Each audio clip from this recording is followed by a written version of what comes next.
beautiful night for football. Definitely our best night of the year. It's the Monroe Central Seminoles and the Caldwell Redskins with Dale Eddy and Joe Palmer Eddy. Once again, this is Jeff Stevens here with you tonight. Dale, don't have to worry about some of the weather problems that we've had the last couple of weeks. Oh, it's a tremendous evening, Jeff. You know, it is beautiful, and it's a chilly evening. I'm sure the boys are going to be quite comfortable on the field. I was just watching. I was quite impressed with the horse coming in that time. You know, this is a big deal for that horse coming in with all these fans screaming and yelling and the bands, and doing a better job every week. By the end of the season, he's going to be a pro. But this is a big game, a lot of excitement. Caldwell coming in, 2-1. You know, and they do have some talented individuals, and we should have an exciting night of football ahead. And that one loss was a very narrow loss the first week of the season to Shadyside. Caldwell pretty well dominated the game. Shadyside scoring with just over 2 minutes left on a 50-yard pass play. Caldwell also playing without their #1 quarterback, Judd Lori, who returned last week for their game at Belpre and is probably that much healthier tonight. Yeah, absolutely nothing to be ashamed of when your loss comes at the hand of a team like Shadyside.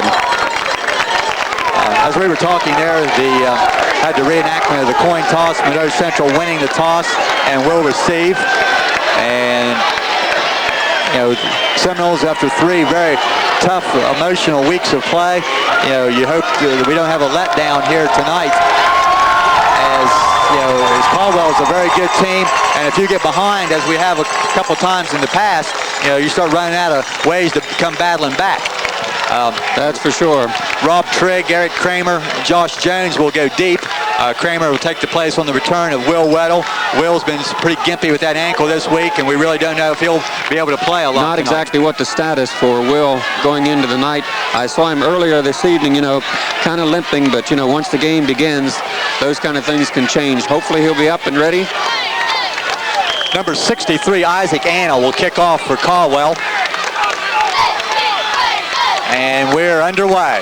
It's a line drive kick over to the left with Kramer back at his own 11-yard line, trying to get up the middle, and he'll be hit hard shy of the 20-yard line. 58, I believe, on first contact, Brian Ogle, if I got the right number. And that's some excellent coverage by the Caldwell Redskins, and, you know, kick it over to the corner, and they got to cover a lot of ground to get back to the middle of the field. So Monroe Central, they'll put the ball down. That looks like the Seminole 19-yard line. And we see in the opening here that Daniel Ludwig will be in at a wingback position with Rob Trigg moving to tailback and Josh Jones taking over at fullback. The quarterback is Eric Kramer. First play upcoming. And give to the first back, Jones, and nothing going. Not much there. Stacking that line in the middle.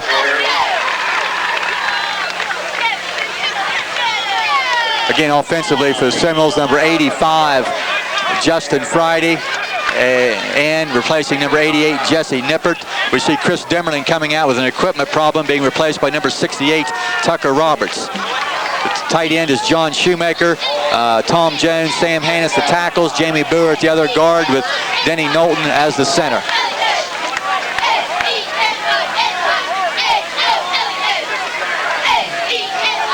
And direct snap to Kramer. He wants to throw. He's going down the middle. It's intercepted. And number 22, that will be Brent Davis. And a big break for Caldwell right off the bat.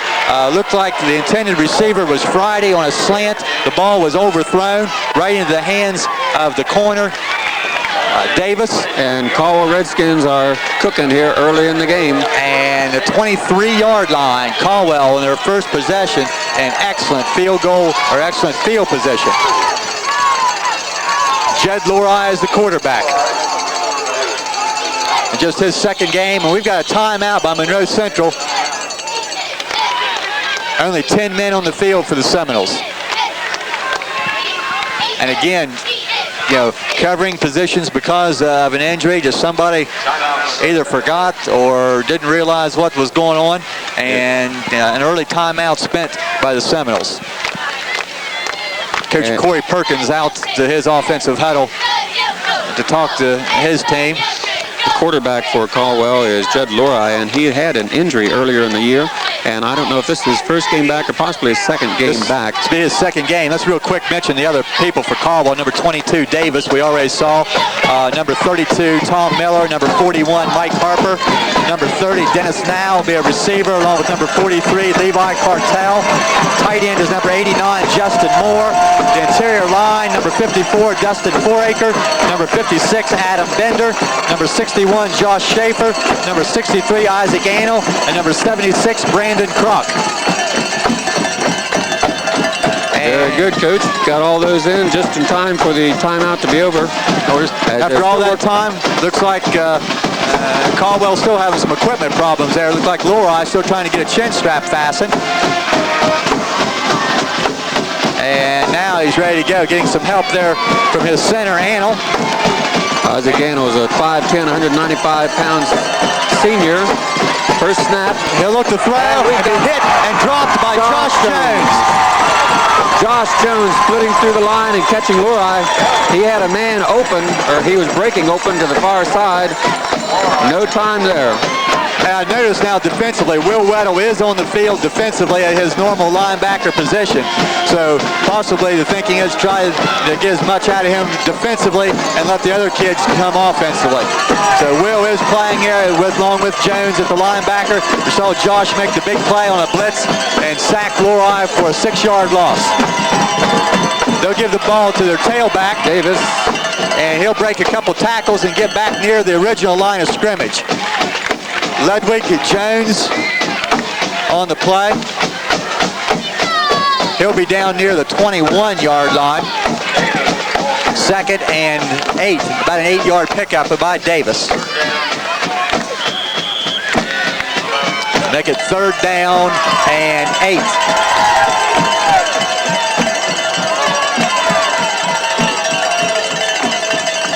Levi Cartel in at number 43 at that end position. They'll rotate back and forth between he and Now.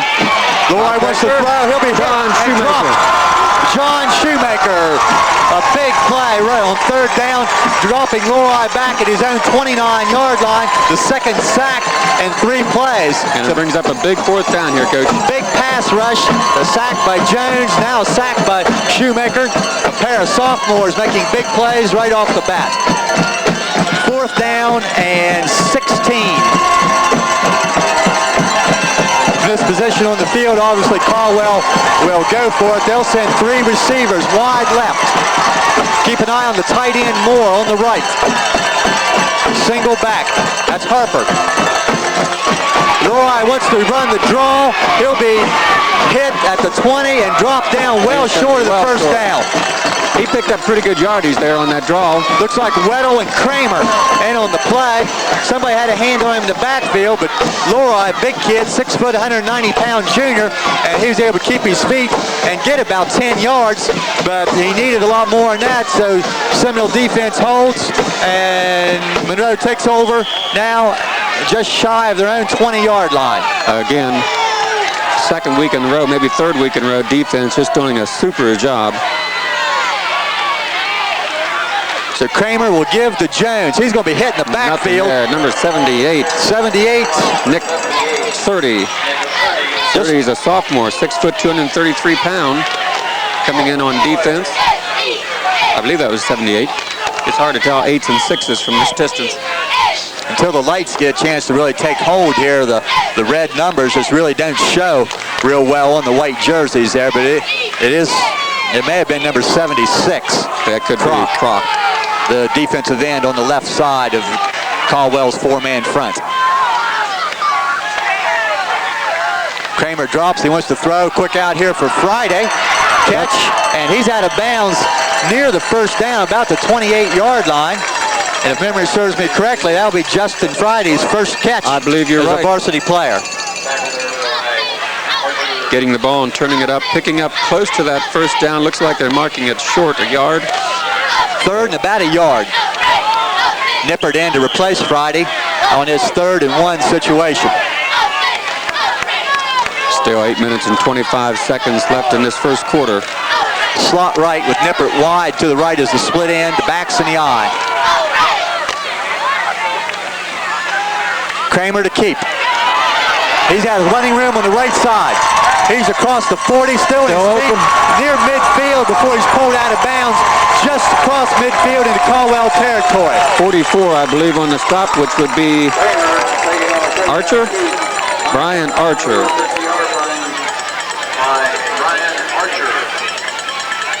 But not before a That's about big 22 yards for Kramer. And once again, we're the fourth week, and it amazes me that people don't put a guy on Kramer and make him pitch the ball. Hope there's no coaches listening. I'm sure they see the tape, so they know that. Another out. Another quick out here intended for Friday. Justin kind of slipped as he tried to turn and get him outside. Incomplete. But it looks like the Caldwell corners are going to give the Seminoles a little bit of room there. So, something that we'll look for coach to try to take advantage of on that type of quick out there to Friday and Nippert, and try to loosen things up a little bit. Jesse Nippert into the ball game. Just only a freshman, but he's made his mark so far this season. Kramer come this way on the option. He'll pitch to Trigg. It's a little bit high. Robbie keeps his feet, has some running room now. He's a couple yards shy of the first down, about the 41-yard line. The pitch is a little high. He did a good job getting to the ball, getting it down, and then sidestepping a tackler right here in front of us. And he's going to be just possibly two yards short. They're marking a 3rd and 1 on the board, but I believe it's a long one. Need to get the ball across the 40-yard line, and with Will going on defense only, we can maybe look for Robbie to get a few more carries this week as he did last week. Yeah, he did a tremendous job last week carrying the ball. Ludwig will go on the flank to the right, double tight. That's Trigg and once Trigg again on a quick first dive. down plus. 56 Bender and 22 Davis on the play. First down. 7 minutes, 18 seconds. About 6 yards by Trigg. So another first down for Monroe Central, and after the early turnover and defensive stand, moving pretty well, mostly on the ground with one pass completion. The ball at the 36-yard line in Caldwell territory. Caldwell will go into a 5-man front this time with 3 linebackers. They'll pitch to nothing gone. Ludwig. 41, Mike Harper.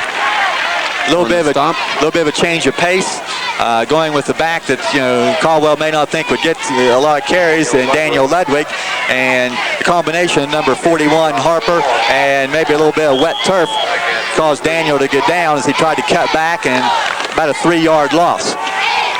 Yeah, we'll look and see how the field holds up. I know Wednesday it was still in just absolutely terrible condition after 3 inches of rain. It looks good from here, but I haven't been down on it. Looks great, and the junior high played last night, so it looks real good. Kramer to throw, across the middle, wide open John Shoemaker. And he's going to step aside the 20-yard line to about the 16.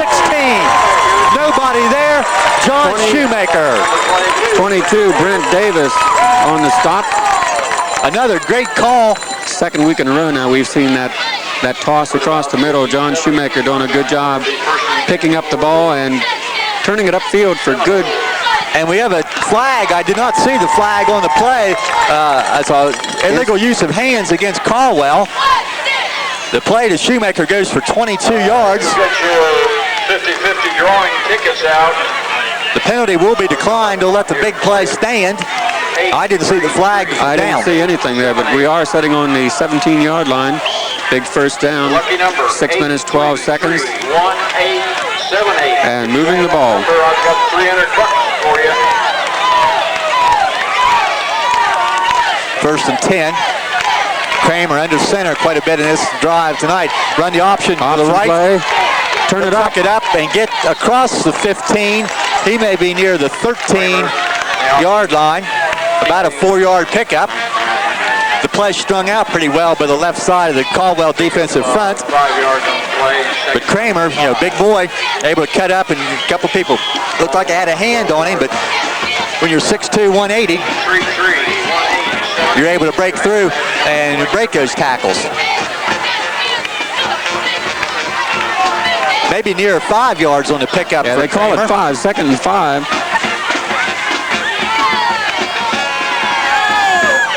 Kramer with a quick out here to Friday. He'll put a move on. Oh, he gets a shoestring tackle. He'll be to the 10-yard 22, line. Brent Davis. It looked like he was going to be by Davis, and Davis just got a hold of his shoestring. Pick up of possibly one. Yeah, very short pickup. A nice tackle by Davis coming up for the Redskins. Justin looked like he was going to be able to get a move on him, and really had the move made, but Had the move. just able to get an ankle on him and bring him down. So that's 3rd down and 3. But again, the quick out being there and picking up a couple yards, and always a chance that you break a tackle, you can go for a big play. Kramer under center again from the 10-yard line with Ludwig going in motion. They'll run the option again. He'll pitch to Trigg and have trouble getting up. That's a nice play coming up by number. And I cannot pick up the number. 22 maybe, Davis? Possibly Davis. I'm not sure. But Trigg, Miller, maybe 32, come up and made the play because it looked like some room out there. By the time Rob turned it up, the play was made. So Dan Cole will be in to try a field goal. A couple big kicks off his foot a week ago. To put it at the 17, call it 27 yards. Snaps down, kicks up. Looks good. Looks good from here. It is good. That may be the nicest looking kick Dan Cole has had this year. That was right through there. Mark. Off the hold of Kramer, snap of Roberts, and the Seminoles draw first blood with 3:48 remaining in the first period, and will lead 3-0.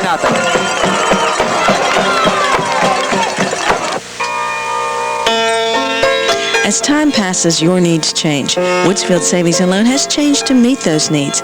At the Woodsfield Savings Bank, we know your schedule requires a drive-through and night deposit box. You want convenient parking, direct deposit, and automatic payments. At our new location on State Route 78, we want to meet your needs for a home mortgage, car loan, checking, and savings account. Our name and location have changed, but we're still here to serve our community and to help you to grow. The Woodsfield Savings Bank. For Caldwell is number 22 Davis, number 32 Miller, and number 30 now. Cole to kick off. After a nice and a booming kick by Dan Cole, sending the man all the way back to his own 3-yard line. He'll come up the middle and have some running room. Breaking loose. That's Brent Davis. Demmerling will have a hold of him along with 75 Wells and 46 Muntz. But what looked like a bad play as far as Caldwell's concerned.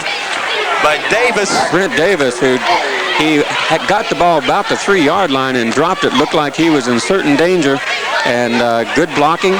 And he got good yardage. He's up. They're going to mark this right at the 40-yard line.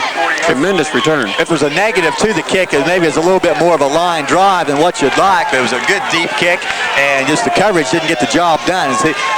As the return man broke a couple tackles, and as we saw that be a problem last week with Jim Hunt of River getting many great returns.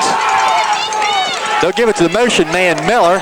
He'll be stacked up after a couple yards by a whole host of Seminoles. Looks like Trigg, Dimmerling, Knowlton, and possibly Ludwig. 34 Weddle, I believe, may have been one of the first men there.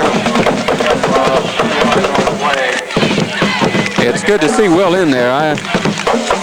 You hate to see the defense without Will in there. You see him flexing that ankle, and we already saw the benefit by leaving Shoemaker at defensive end. You have so much better pass rush, and we saw an early sack by Shoemaker. Motion again by 32 Miller. They'll give to their tailback. That's 22 Davis. Boer, Knowlton, and Dimmerling on the stop. Only about a yard. Yeah, not much there. It's going to bring up 3rd down and long. 2 minutes and 35 seconds remaining in this first quarter.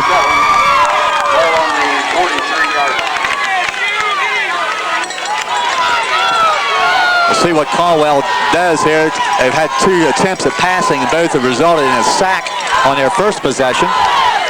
Lori will drop to throw. He has pressure again. And he's going to be hit and dropped. Well, he's still on his feet and finally be pulled down. I think Knowlton and Shoemaker may have had the first hit, and he kept his feet before finally going down. He'll be well short of the first down, but A lot of bodies there, but he still came out of it walking. The Lori just about broke out of there. As you said before, Lori is a big boy. He's a junior, 6 foot, 190 pounds, and he's a quite talented young man. 4th and 4, Caldwell punt formation. Kramer and Jones deep. It's a high kick and it's short and it's going to hit. Kramer will pick it up. And not much. Good coverage by Caldwell. First down, number 63, I believe, which is Isaac Annell. The punter for Caldwell was their tight end, number 89, Justin Moore.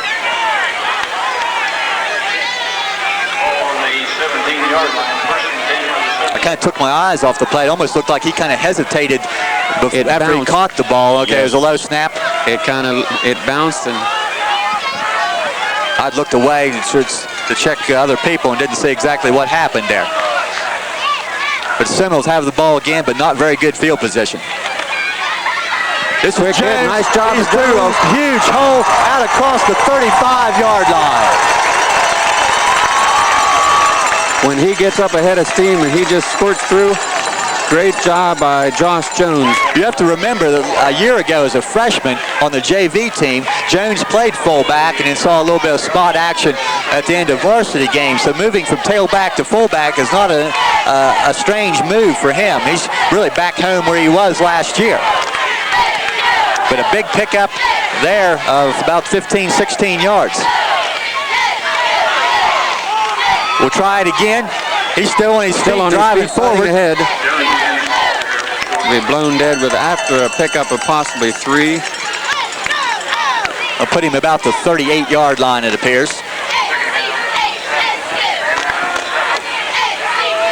Looked like Annell on the stop, along with several other Redskins.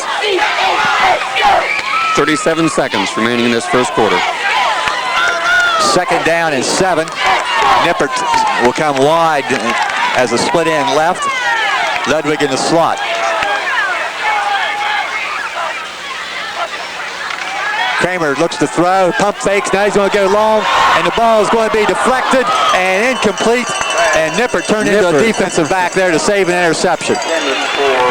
Brent Davis on defensive coverage. Ball was up in the air. I thought for a second Nippert was going to bounce it up in the air. And Davis had good position there, and Nippert using his height advantage there. Davis only 5'6". 5'6". While Nippert being 5'11", and was up and able to get a hand on the ball and knock it away. As I said, for an instant there, Jesse turned into a defensive back to save the interception, and almost tipping the ball up in the air where it was alive. Justin Friday in now. Last time they faked short, pumped, and Nippert went long. We'll see what they do here. Corner's up a little tighter. Option. Kramer hitting the backfield. He's going to break loose and still on his feet, but just cannot keep his balance. I think the last guy to have a hold of him there maybe was 76, Croc. And the loss as we come to the end of period number 1. Monroe Central will be facing 4th and long in a punting situation. We played a very quick quarter, and it's Monroe Central 3, Caldwell nothing. Westcourt Hair Fashion's new in name, but the same in advanced high-tech hair care products and services. Westcourt is staffed with 10 highly qualified technicians to serve their clients' different needs. Products sold only in the finest salons include Nexus, Paul Mitchell, Mercado, each with a money-back guarantee. To keep that healthy look all year round, 2 Wolf tanning beds along with the best tanning and skincare products. Call 472-5350 today to get a new you at a new name, Westcourt Hair Fashions. You've known that Woodsfield Ashland sells 100% pure gasoline, diesel fuel, and kerosene. And you know about the 27 flavors of Kirk's ice cream and that you could call ahead to order great pizza to eat before or after the game. And last year we told you about those fabulous hamburgers cooked in just 45 seconds and about Southern shaved ice in lots of flavors.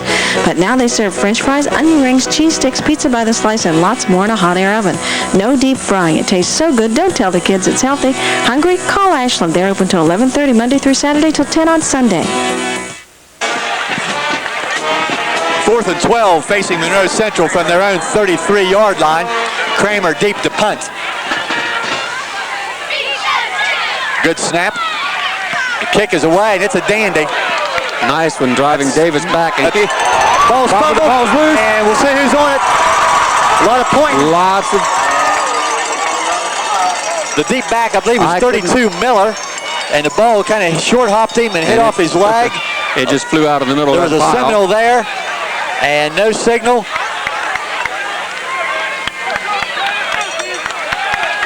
And Caldwell retains possession. Really did not see a definite signal there. Did not see who Monroe Central had there that had a crack at it, but Miller was able to get back on the ball, and then everybody piled in. And it might have been Tucker Roberts. Somebody got down there quickly and got on the ball, but of course, in that melee, ball awarded to Caldwell. Caldwell will send trips right with a single back. Lowry drops the throw. He's going to screen in the middle. And the receiver will be hit and dropped by Jones and others after about a 5-yard pickup.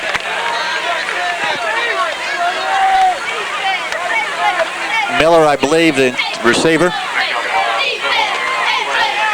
Closer to 7 yards on the pickup, 2nd and 3. Little screen play. Had a chance to look at that again. It looked like the receiver may have almost been very close to being downfield. You know, if you catch the ball behind the line of scrimmage, your receivers or your blockers can be downfield.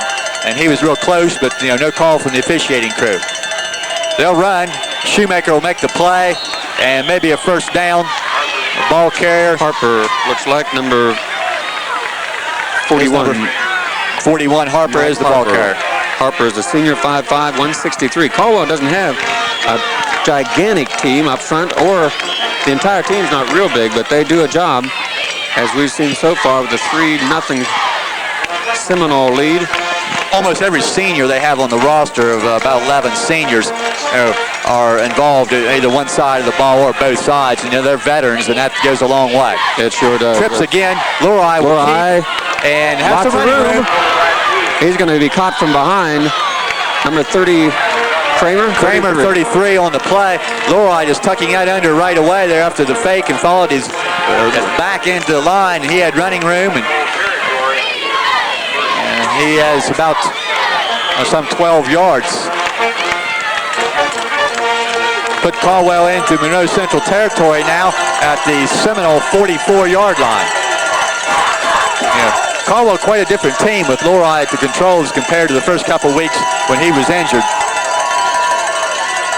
Yeah, he's quite an athlete. He can get the job done. They'll go on a quick out here to number 30 now, and he'll be tackled by Kramer. But a nice pickup. Just shy of a first down, I believe. Those of the football at the 35-yard line. 2nd down and yard. First down play, pickup of 9 yards, not bad. They had a cushion out here. Quick drop off to now, number 30. Davis now and Cartel go in the trips formation to the right. They'll give it to the single back Miller, and he'll drive forward for about 5 yards and a first down. First down. Not too much fancy on a couple plays, but Caldwell in this possession. They're just going in behind that big veteran line and driving it straight ahead.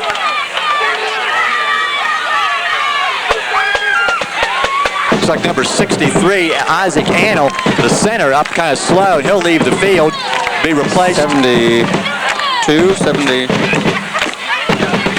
not sure. 78. 78, will 30. replace him. Nick's 30.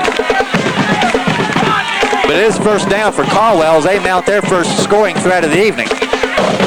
They'll give to Davis to the right. He'll cut up and get 5, maybe 6 yards. Again, quite a push by the Caldwell offensive line, just pushing people back. And you give a good back like Caldwell has in Davis and Miller the opportunity. And we're going to stoppage of play, and Monroe Central is going to spend a timeout. As Coach Singleton and Coach Acosta are going to bring the defensive troops over and try to make a couple of adjustments.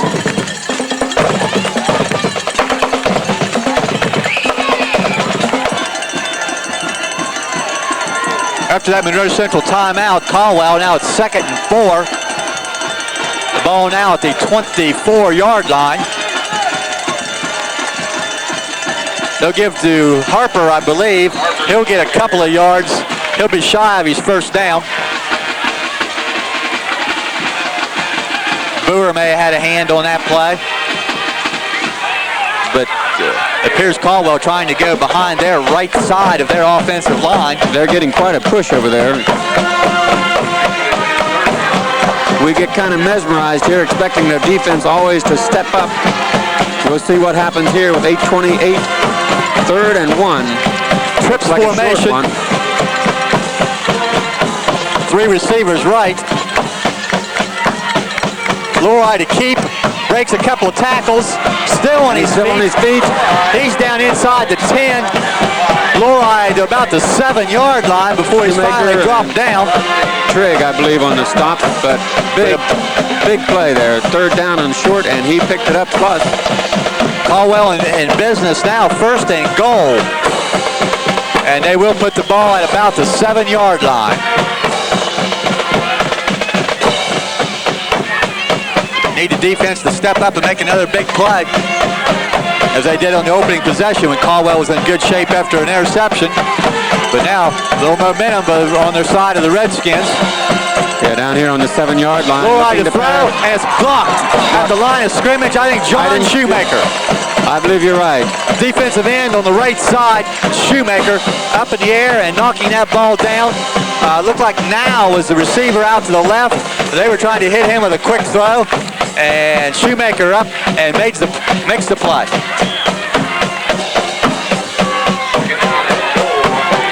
So 2nd down and goal for the 7. Levi Cartel into the ball game on this side. They'll give the ball loose. It's loose. Now Lori still has it up, and he's going to be gang tackled by a whole bunch of Seminoles at the 8-yard line. I thought he had given the ball to his up back Harper. And there was laying on the ground. Sam Hannis, I believe, was the first to reach him. But Lori able to pick that up and turn what could have been a loss of 5 or 6 into maybe only a loss of 1. And it's 3rd and goal now. The ball back near the 8-yard line.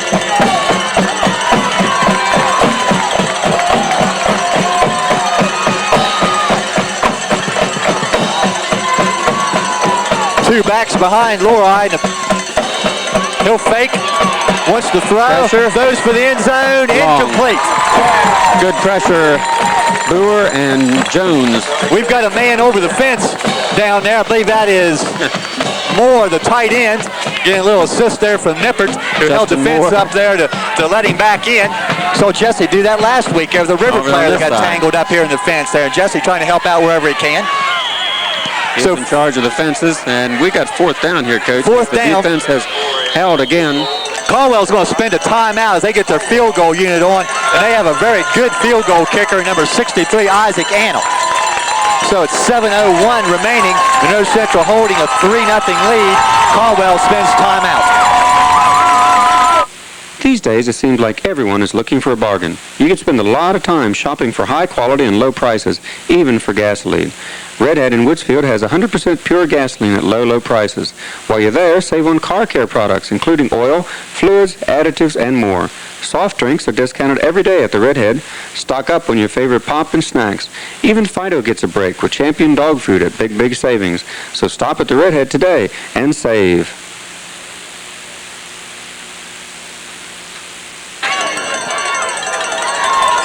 So a 25-yard field goal attempt by Annell as we come back from the timeout.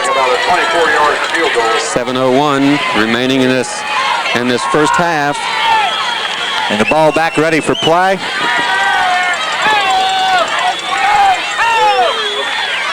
Snap is down. The kick is blocked. Coming through there, Knowlton. I believe number 74, Denny Knowlton, comes through and makes the block. So again, another big play. The defense keeps Caldwell off the board again. Now, who would have thought, they're down here on the 7-yard line with 1st and goal and a high-powered offense, got a couple breaks, couldn't punch it in. It's still 3-0. So again, you can't say enough for the defense. So again, as I said, every week, Annell as a veteran place kicker who you think from that distance has probably got a pretty good chance of knocking it through. But Knowlton looked like may have been practically untouched through a gap and made the block. The play did take a good while to develop as they tried to get the ball back. It was slow, but first back would be Jones. short pickup, possibly 2, maybe a long 2, maybe 3. Couple of yards there, close to 3. 2nd and 7.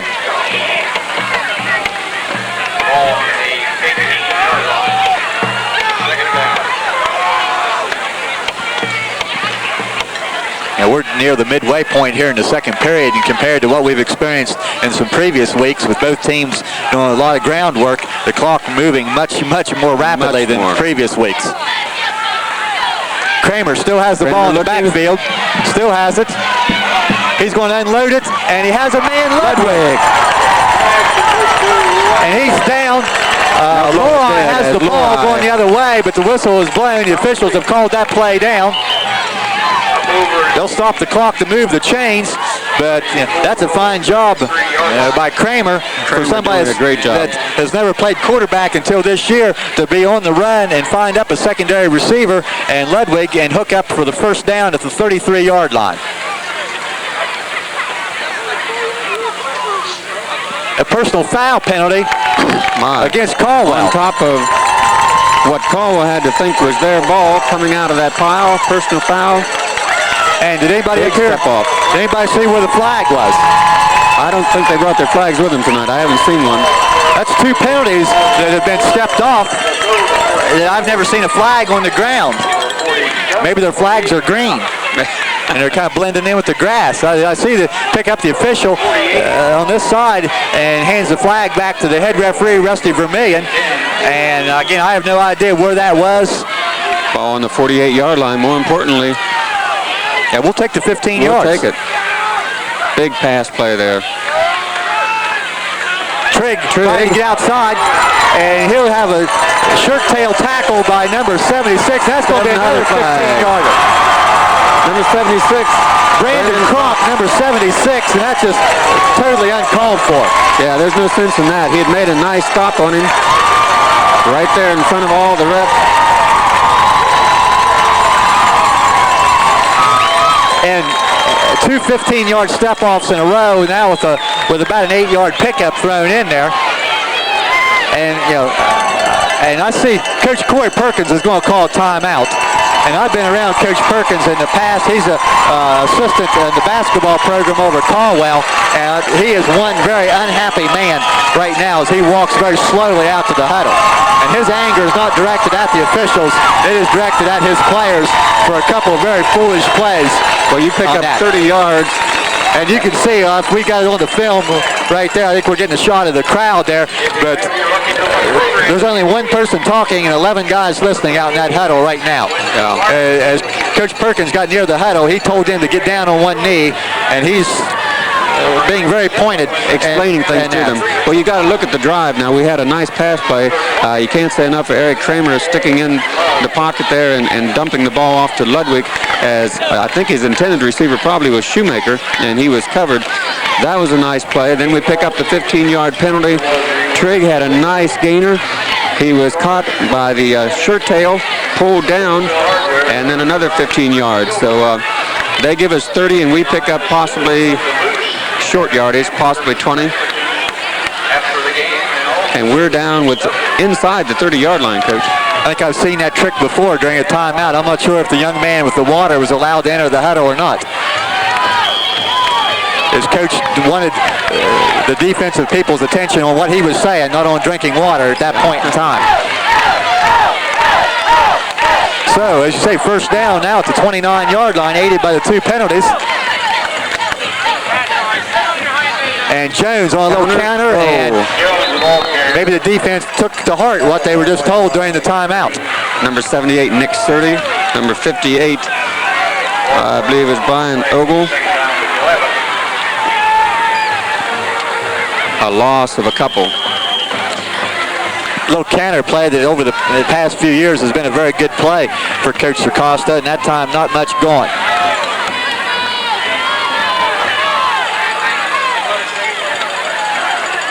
So second down and 12, the ball back at the 31-yard line. Kramer wants to throw. He now wants to run. Trying to find somebody, anybody, and he's going to be dropped over in front of the Caldwell bench, and he'll lose a couple more yards with nowhere to go. I believe we did have a flag thrown in there inside the 30-yard line. I don't know what that was all about. And that comes in a position from behind there that very possibly is a blocking type violation, and clipping is the call. And looks like the Caldwell people in the stands, they like the idea that there's going to have to be a step off the other way. And we're a long way off, but somebody there coming back to try to throw a block, obviously, it's just obvious as far as the officials anyway, was a clip. Caldwell will have a decision now, either third down and about 14 or second down and probably about 25. So they will mark that off. You won't see from this position on the field very many 15-yard penalties declined.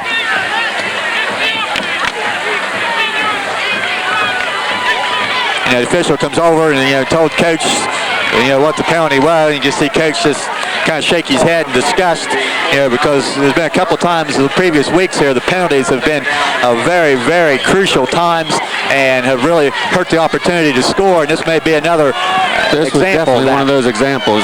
You're now at about 2nd and 30. Lots of ground to cover. Two receivers wide right, Kramer to throw. He'll go quickly out here to Shoemaker. He'll get about 6-7 yards back, just shy of the 40-yard line. And 44 on the stop, Harper and Archer. So get a few yards back there on second down. You still need to the 19-yard line for a first down, so it's going to be 3rd and about 22. We saw River in a similar situation last week on second down and about 35, and just pick it up in bits and pieces, and they end up getting in the end zone. Double tight end with a wing. 4:28, 3-0 in favor of the Noles. Double reverse type play. Trigg, he's going down the middle. Justin Friday. He'll be back to the original line of scrimmage at least.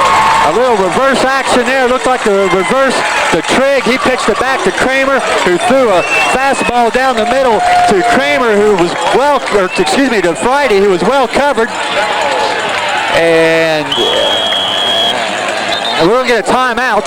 We're still short of the first down by a couple of yards, 4th and 2. Monroe Central will spend their last timeout with 3:52 remaining before half, leading 3-0.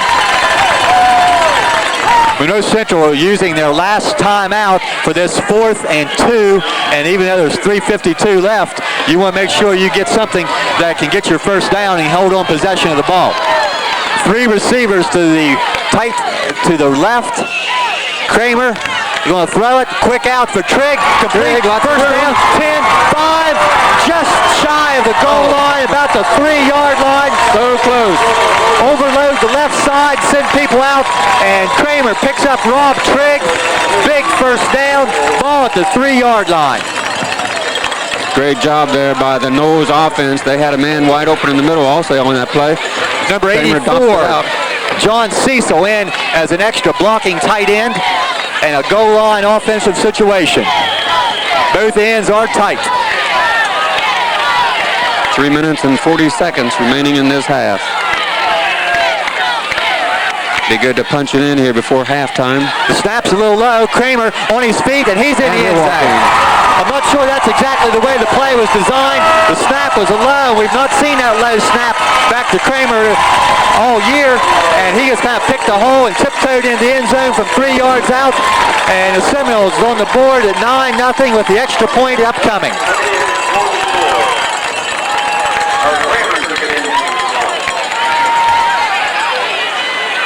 Roberts to snap, Kramer to hold, Cole to kick. Snap's good. The kick is not very pretty looking, but it counts nonetheless. Dan Cole kind of wobbles it in there, but it's good regardless of how it gets there. And the Seminoles at 3:39 before the half lead 10-0. A good football team works together, helping each other to do their best. A good insurance company works together too, showing you the best coverage for you and your family. A winning football team shares the glory. The running back needs those blockers to make that long run to the end zone. A winning insurance agency represents several companies, so you have personally designed coverage to take you wherever you need to go. The Monroe Central Seminoles have a winning tradition. And F.W. Shoemaker has a winning tradition of service, integrity, and customer satisfaction. Two local traditions that keep on going. Cole to kick off for the Seminoles. Davis, Miller, and Now, I believe, are deep. Kick is over to the down the middle, the right side Now. Little misdirection. Flag is down. Flag. And I'm not even going to venture a guess on that because there was nothing there except the faking at. And I got distracted by the flag and didn't see who made the tackle. And that's an illegal pass by official Rusty Vermillion. That the exchange one of the exchanges must have been forward. And that's going to cost Caldwell some yardage. They were just over the 30. That's going to go back now to the 20. They're still walking back to the point of the flag. That's an illegal forward pass, 5 yards from the point of the foul. And that's going to put Caldwell at their own 13-yard line. That was a big mistake by Caldwell, as they're going to be starting off in a hole here at 3:31 remaining in the half, 10-0 in the favor of Knowles. Caldwell with one timeout remaining at their own 13-yard line. And they were across the 30. A very crucial mistake. Lori will fake and keep and be dropped by Knowlton and Shoemaker. Short pickup of possibly, they're marking it 4. More than I thought on this left side. The little exchange on the kickoff is something that, people who've been to a lot of games in the past can maybe remember Caldwell doing a lot of, even prior to Coach Perkins, under Coach Duvall, who Coach Perkins was an assistant under and also played under, and maybe a little too fancy and a little too much faking. They faked out everyone but the official. Lori drops. He wants to throw. He's hit by Shoemaker as he releases it. He was going for Moore, his tight end, and he was hit hard by Shoemaker just as he threw the ball. And it looks like John Shoemaker is able to get a shot in at the quarterback, basically unblocked. Ball at the 16-yard line. 3rd and 6 with 2:48 remaining. The Seminoles are out of timeouts, but if they can make a stop here and get the ball back, they have a chance to get back into another scoring opportunity. Receiver wide right for Caldwell. Backs in the eye. Lori will pitch to his tailback. Davis. He'll pick his way up there, and he'll be hit by Jones just across the 20-yard line, short of the first down. And that'll send Justin Moore into punt formation for Caldwell. We would think, even though it is 4th and 1, but from this position on the field, I believe they would be kicking the ball out of there. Trigg will drop back and single safety, and this tells me they're going for the block, or at least giving that impression. At least they're going to rush it. And they'll put some heat on, and they'll get it. They'll get it. It'll be picked up, and touchdown, Daniel Ludwig. Daniel Ludwig with the touchdown. I believe the punt was blocked by Kramer from the left side. Big defensive play. You get the feeling that something been picked up from scouting and in the films that they could get a punt.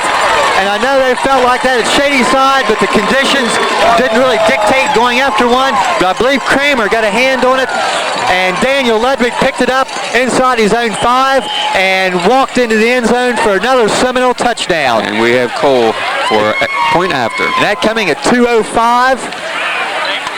16-0, snaps down, kicks up. This one is good. Again, a little bit right, but it got inside the right upright. And it's 17-0 Seminoles. Amazing how quickly things can change around there, Coach. The play of special teams It's so And important. we have seen that last week, a big setup of the touchdown because of a good punt return. We saw River get into great field position because of their kickoff return. You know, a good punt or a bad punt can turn around field position. And in this case, a block. The Seminoles were definitely going for it from that position on the field. There was nothing to lose. right. You were going to be in pretty decent field position anyway. And, you know, able to block it. And Ludwig get his second touchdown of the year. In And a situation where we were 3-0 just seemed like minutes ago, just a very short time ago. Changed around quickly, 17-0, and they'll kick off here with just over 2, as you said. A minute 34 seconds between touchdowns, Dale. Amazing. Cole to kick again.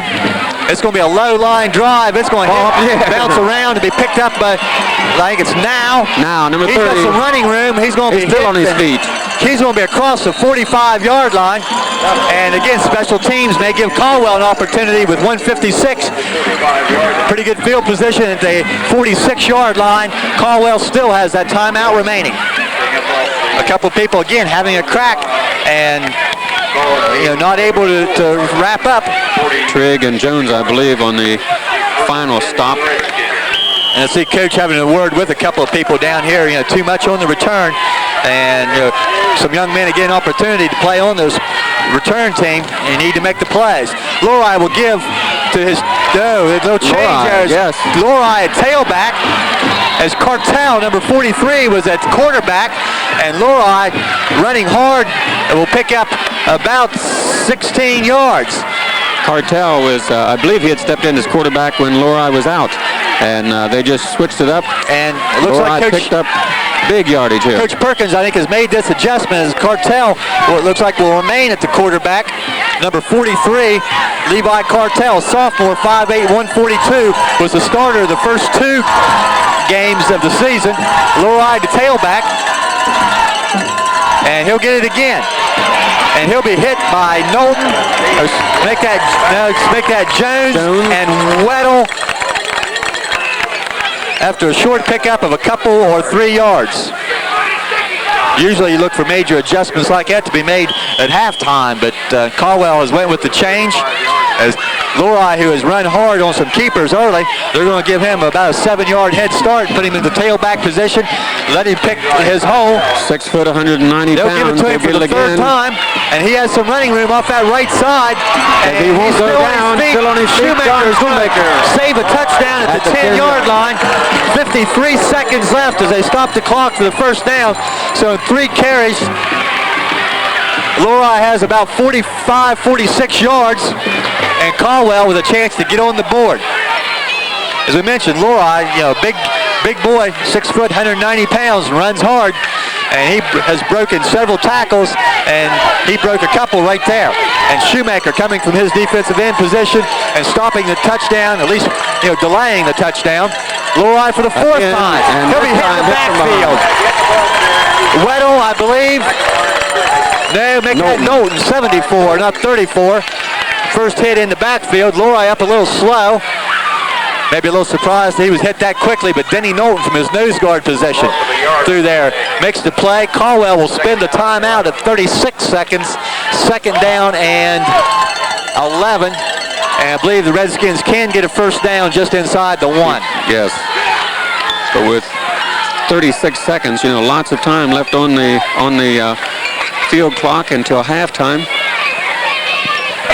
Lori just doing a tremendous job. No doubt in anyone's mind who was going to get the ball on that last play.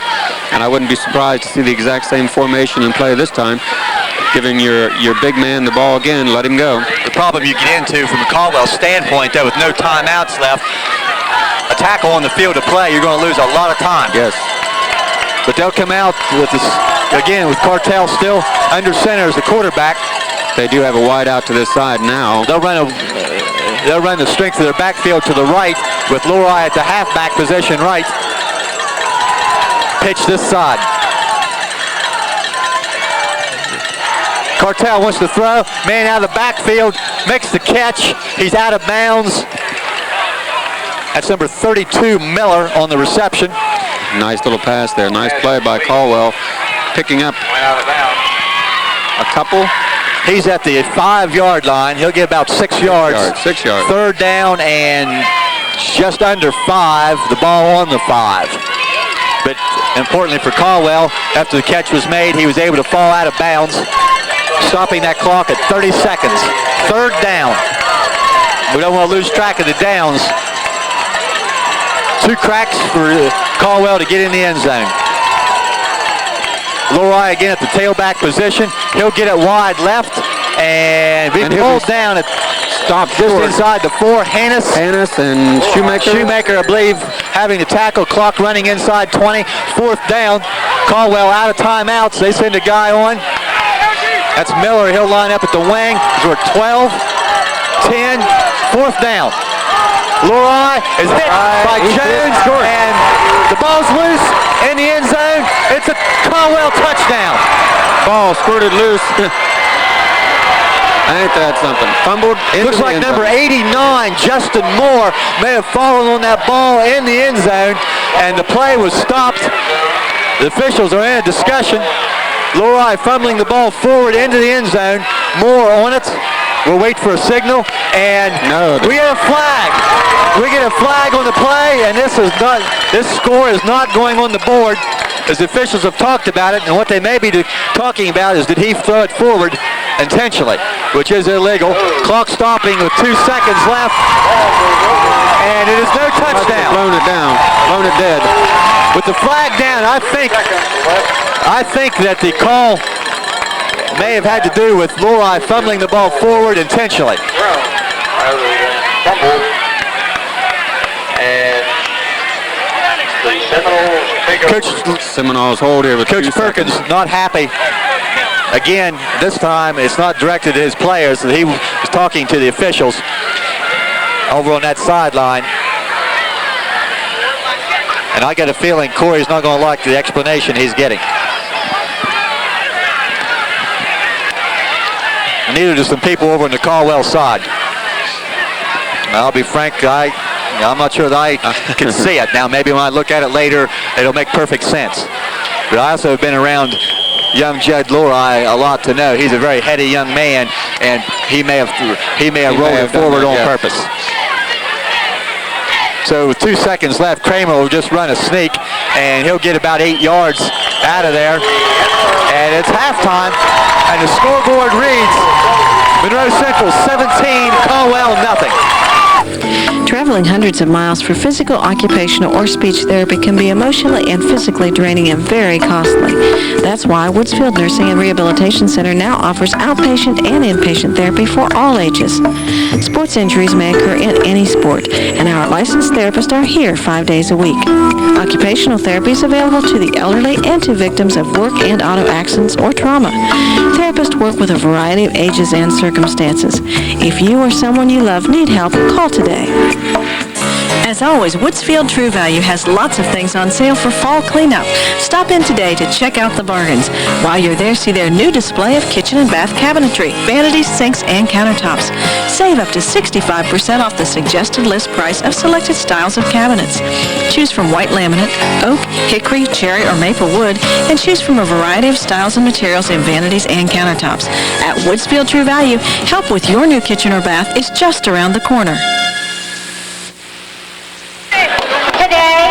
September the 20th, 1996, is a day that is set aside to nationally honor 92,000 plus men and women still listed as POWs and MIAs.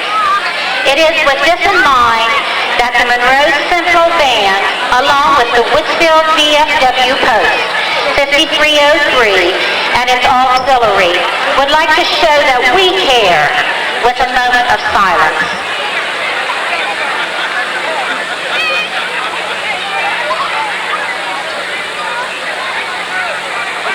Thank you for caring. Now enjoy the act.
Jackson's Newsstand has something for everyone in your family.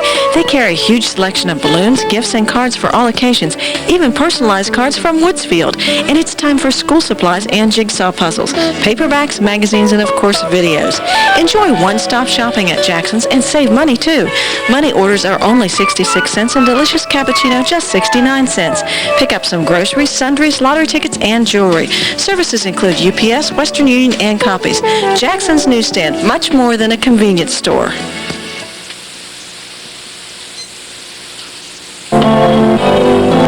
Drugs is your locally owned full-service discount price drugstore.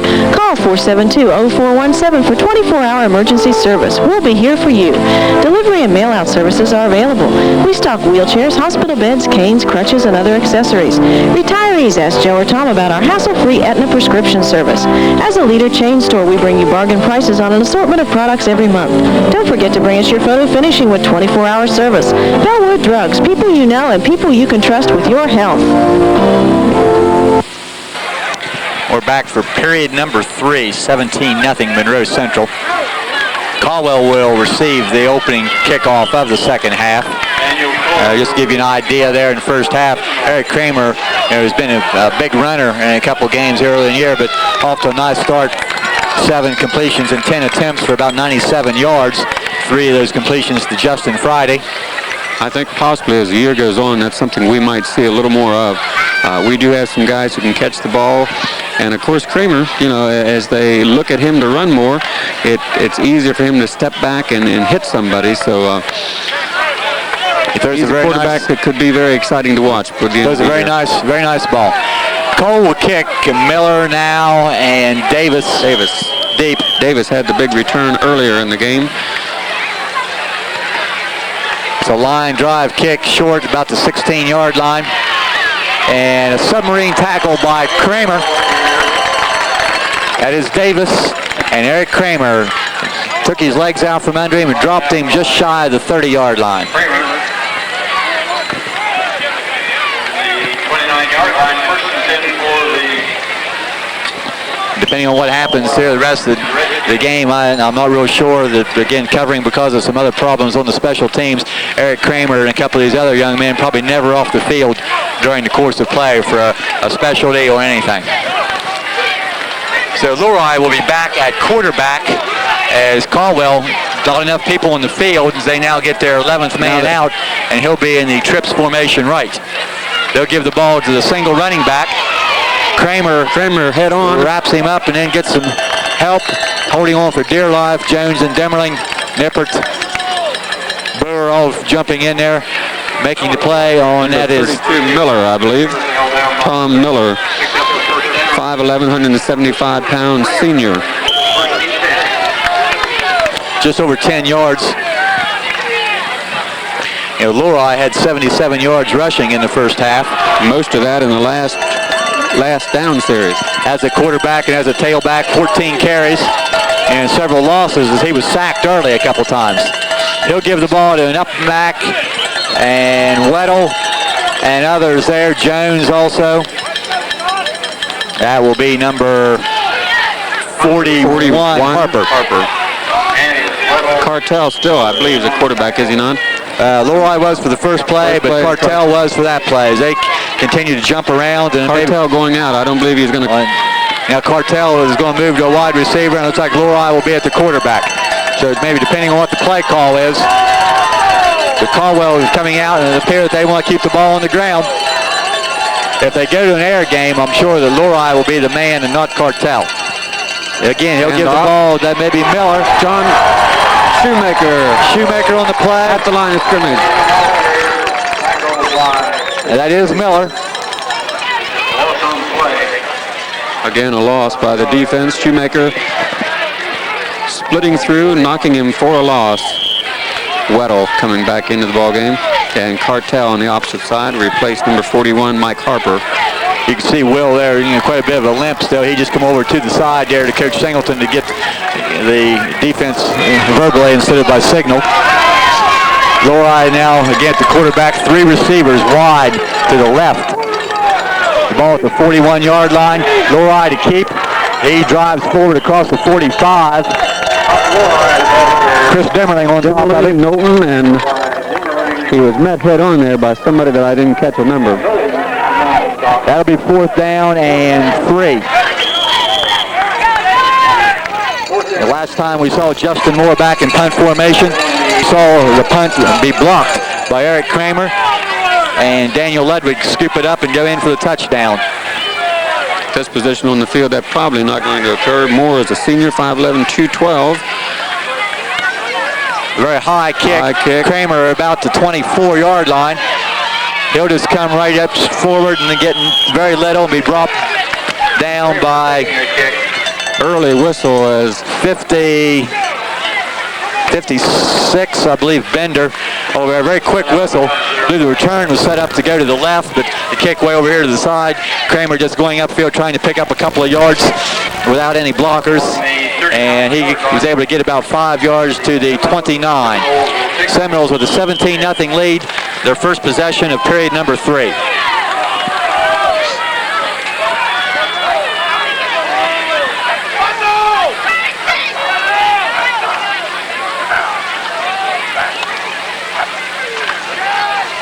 They'll fake inside. Kramer will pitch to Trigg. He'll try to cut it back in and have some running room and get he'll pick up good yardage. 6 or 7 yards by Trigg as he cut it back quickly. 78 or 76. It's either 30 or Croc. Hard to tell the difference between the 8 and the 6 on the Reds from this distance, but I believe it was Croc. About 7 yards. Maybe close to 8. Ball at the 37-yard line. It looked like he was going to be caught at the line of scrimmage. He was able to cut it back up through the middle, pick up good yardage. Caldwell defensively has forced Eric to pitch the ball a couple times here recently. Second back, I believe. Not too much Trigg. there, Trigg.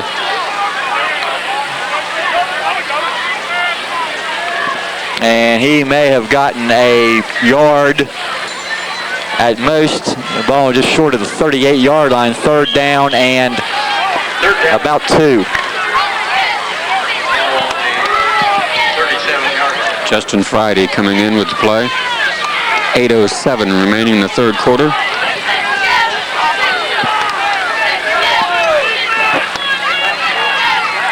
Third down and less than 2.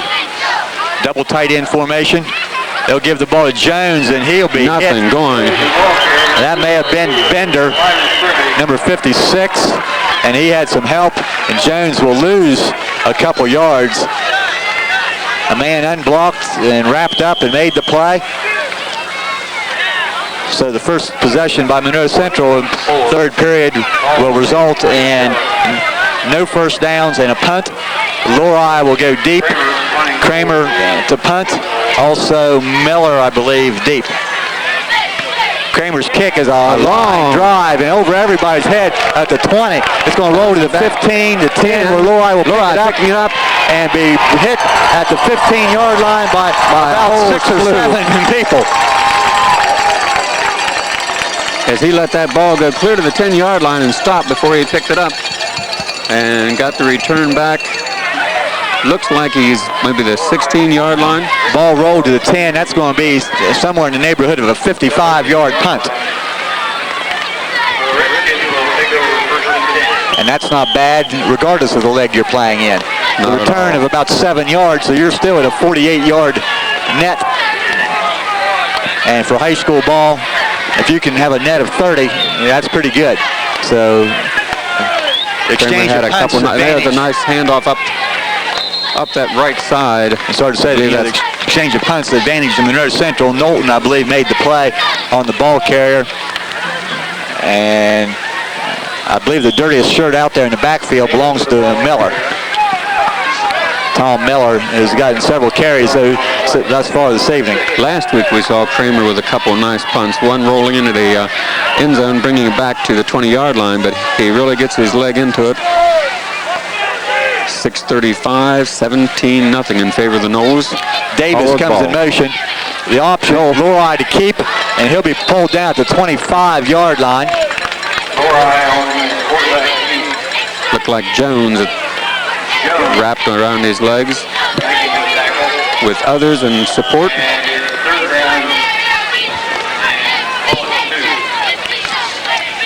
And we go back to that play right before the end of the half again there.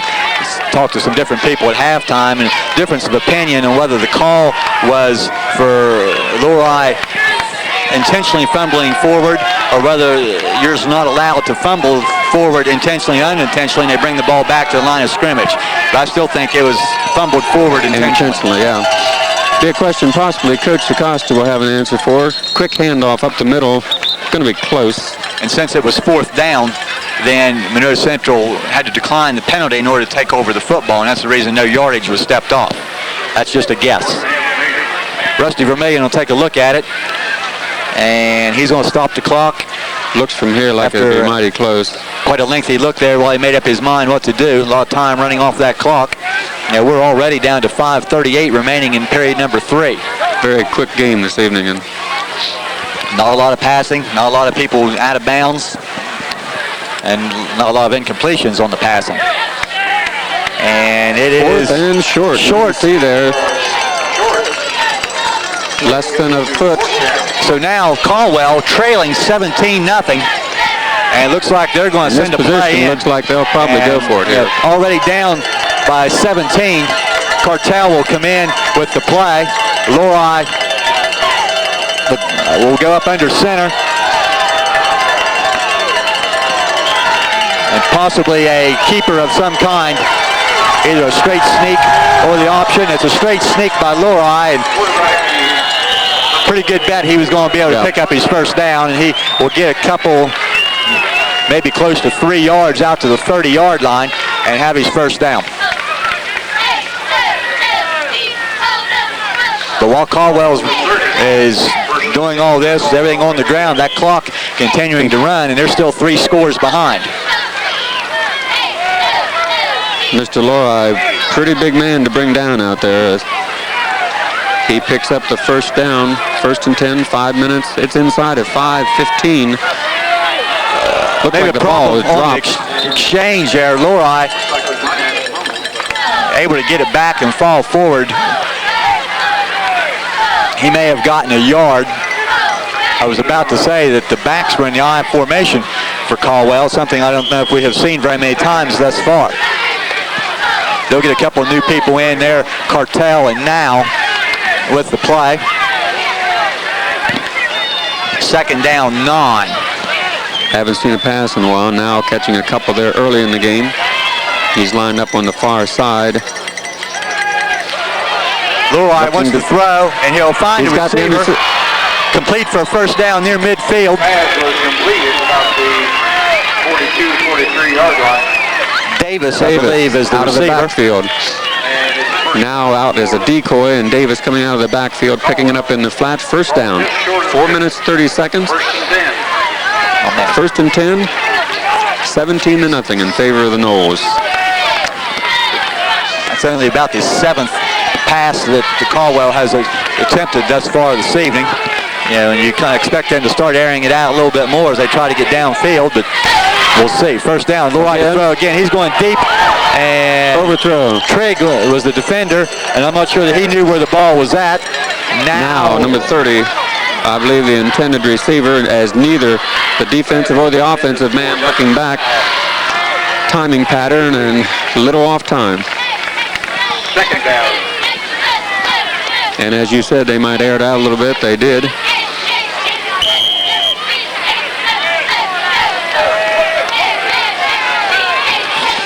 In the backs in the eye with a single receiver wide right. And the quarterback draw, Lodi will get back like he to the line of scrimmage. Possibly someone had a shoelace there. Getting up is Jones. Knowlton may have had a hold of his shoe in the backfield as he appeared to slip down. But more importantly, it is third down, and they mark it 10 to just be long 9. 3 minutes, 50 seconds. Even though the field looks great, it's still a little bit soft in some places out And it's there. damp out. And the grass, you're correct, the dampness of the air. So third down and 10 for Caldwell. They'll run a reverse now, and there's nobody over there. Here comes Nippert up to get a hand on him, but the man's still on his feet, still driving forward. Right out I believe he's got the first down. Might have it. Nippert come up there and had a wide open shot, but now it was spin off of him. And it's not a real good spot from our vantage point for Caldwell. No, it's not. It looks like They put the ball down. They're about a half a yard short, it would appear.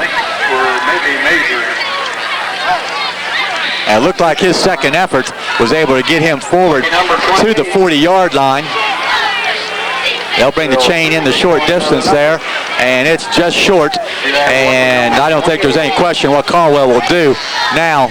Fourth down and less than a yard at 3:26 left in period number 3.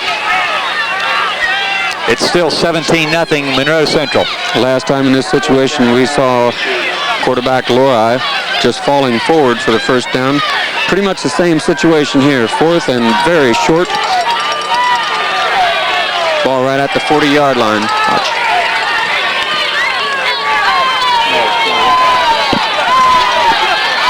So Lodi back under center. They'll call time in, and Lodi, number 19, under center. See what he does with the ball this time.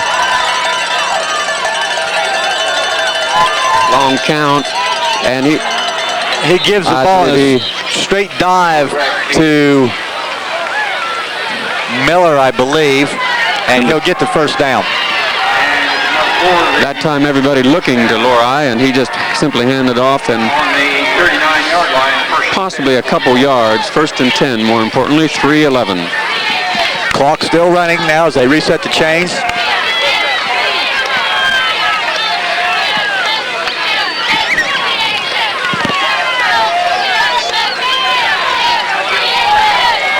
Again, two backs in the backfield in the pro set.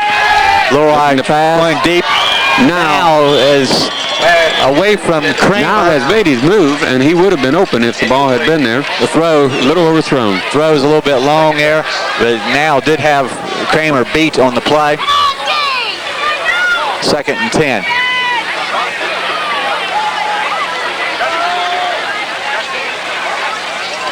The second time we've seen that. Both times the ball just being a little overthrown or the timing just not there.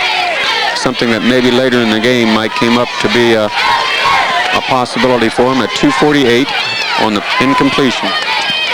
Defense has come up big. Lodi going to be hit, and Davis will make the catch, and he'll be dropped as we get our weekly Eric Kramer big hit.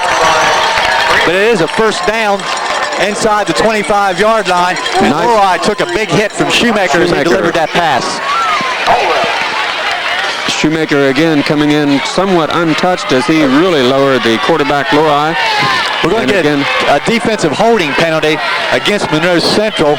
The flag thrown in the backfield of Caldwell.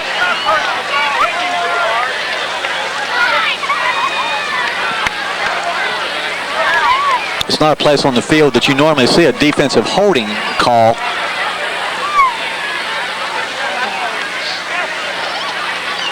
And they'll now make it a personal foul, roughing the passer, which is declined. Okay, maybe I just misread the initial signal. There's a roughing the passer penalty, and I would have to question that. It looked like Shoemaker's hit was wide open and clean. But it is a first down. The chains here, they will have first down. Yeah, the penalty is declined. 24-yard line, 23-yard line. 2 minutes and 30 seconds remaining in this third quarter, 17-0. Quite a lengthy drive by the Redskins and we are trailing that much. They'll try again, that quick slant.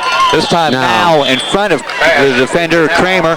He'll complete down to the 17-yard line. Pickup of about 7 yards, it would appear. Pick up 6 yards on play. Just a simple slant there now, coming toward the inside, receiving the ball. Eric was right there, but nothing to do in front of him. From the 17-yard line, Caldwell, 2nd and 3. They'll give to Davis on the right side, and he'll be dropped by Trigg.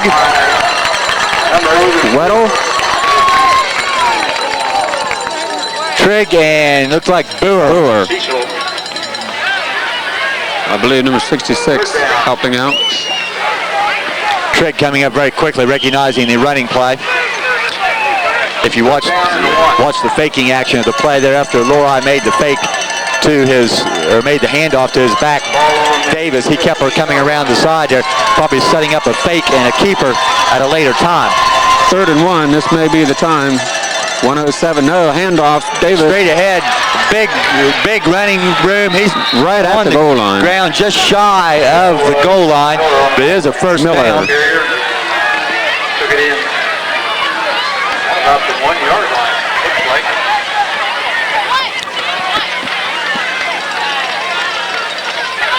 Seminoles will get Denny Knowlton back into the game. Weddle coming out, and more of a goal line look. Number 70, Tom Jones, and it's a nose. 1st and goal at the 1. Maybe less than 1. 4 cracks from here. Caldwell may be tough to keep out from this close. Lori on a sneak, and he appears to be in, and is. Touchdown. 53 seconds remaining. Caldwell close on a couple other occasions, finally getting into the end zone as we are near the end of the 3rd period. And it looks like a extra point kick. Program number 28. Extra point kick coming up by Anel out of a hold of Tom Miller, or at least out of a kick formation. At this point in time, 1 or 2 really, a 2-point conversion does not really give you a big advantage, as you still need 2 more scores. Snap is down, and this one is high kick and right through there. So 53 seconds remaining in period number 3. It's not over yet. Monroe Central 17, Caldwell 7. Definitely not over, as Caldwell put together a nice drive with 2 or 3 really key plays. You had the 4th and 1, possibly 1, 2, 3 different situations, Coach. And Caldwell came up big all 3 times. They really drove the ball down the field and picked up a score, using up a lot of time. Very important now from the Seminole standpoint that you don't go 3 plays and out now on this offensive possession, or don't turn it over. You need to chew up a little time, even if you don't score. Even if you don't score, give yourself some time there and melt that clock down a little bit. So get your programs out. The new number is 140. If you have 140, so Anel will kick off. Kramer, Jones, and Trigg deep. Guys up front need to be on their toes here for a short kick. I really wouldn't expect some type of an onside kick at this point in time, but I wouldn't think this time. But we've seen some other unexpected things. Anna will kick it off from over on the right hash.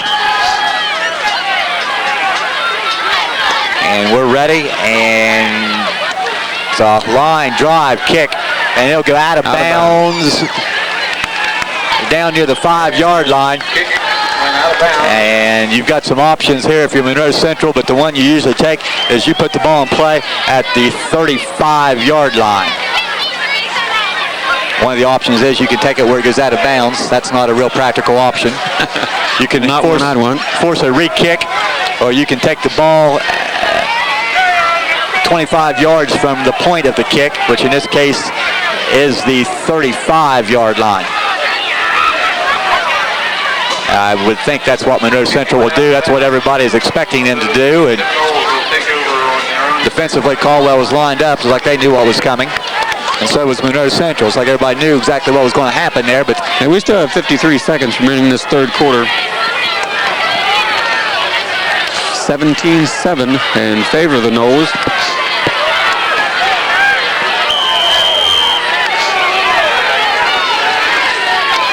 First and 10, Kramer. He's got receivers all over the place. He's by himself in the backfield. He'll take the direct snap and look to keep.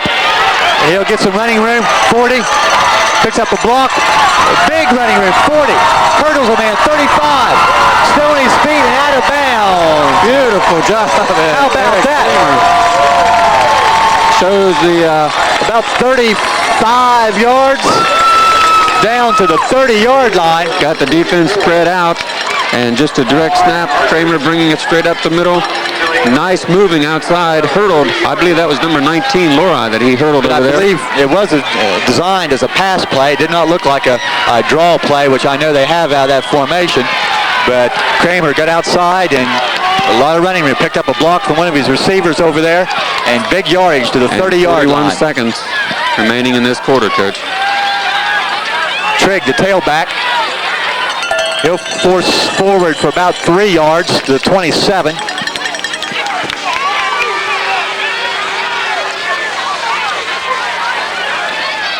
Just hold on to it.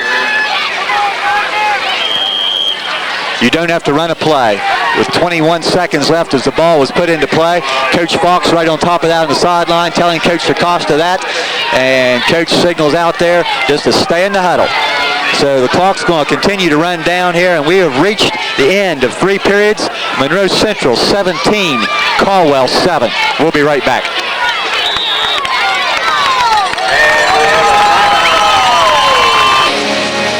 Before winter stops you in your tracks, stop by Monroe Tire Center, 314 Mill Street. You'll get top quality tires with fast, dependable, and courteous service. We have computerized balancing and 4-wheel alignment specializing in front-end work, including shocks and struts. Our service also includes brake work and free brake inspection. We carry a full line of quality tires and are able to supply most brands you may want. Custom wheels and batteries also available. Whether it's new, used, or retread tires you're looking for, stop in for all your tire needs. For honest, dependable service, call Monroe Tire Center at 472-5188. John and Steve of Weber's Pharmacy were born and raised in our area and care about you and your family. Over the years, they've served our community with after-hours emergency service, quality products, and competitive prices, friendly staff, and that special hometown touch. With that same spirit of hometown pride, John and Steve wish the Monroe Central Seminole teams and coaching staff good luck for a safe and successful season. Remember Weber's Pharmacy for all your health care needs. You're not just a number at Weber's Pharmacy, you're part of the family. Third period, advantage to Caldwell, but Monroe Central still leading 17-7. And while we were away, Dale, talking about some of the recognition that this Seminole team has picked up thus far. The Wheeling Intelligencer Lineman of the Week or Back of the Week 3 weeks in a row. Will Weddle, John Shoemaker, Eric Kramer has been honored. Eric Kramer honored the Times Leader as the Player of the Week. And also Channel 7, what they call their peak performance of the week. And that was the Seminoles for last week's win over River. Yeah, just a tremendous job by all concerned. And you can't say enough, their defense has really done the job. Offense has been there, of course, and defense has really stepped up and done the job when they needed. Big offensive play in that third quarter. Kramer still has the ball. He steps away from pressure, throws for the end zone, overthrown and nearly intercepted. Shoemaker was the intended receiver, and the defender had a hand on the ball, was 32. Davis, I believe, 22. Davis has been a number that we've called all evening, number 22, Brent Davis. 22 and 32 are getting real hard to tell apart. A couple young men there about the same size. Physically, Miller's a little bit bigger, but a little hard to tell one from the other. 3rd and 6, trying to cross them up there with a pass plot.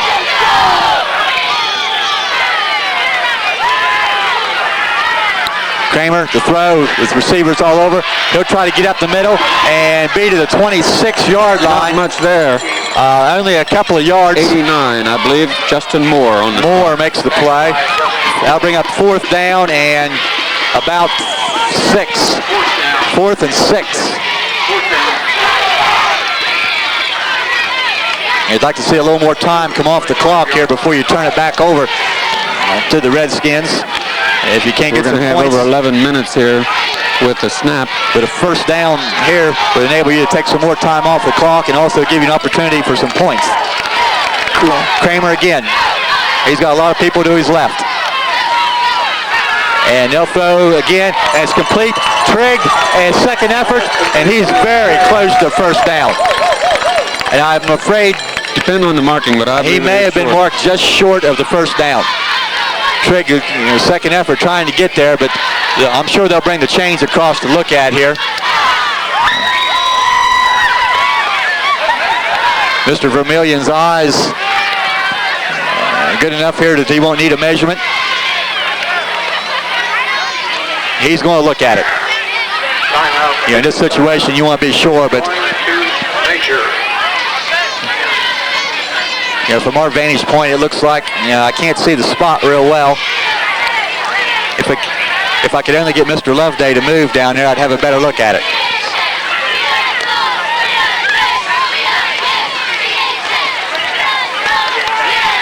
It's short, and Caldwell takes over with 11:04 on the clock.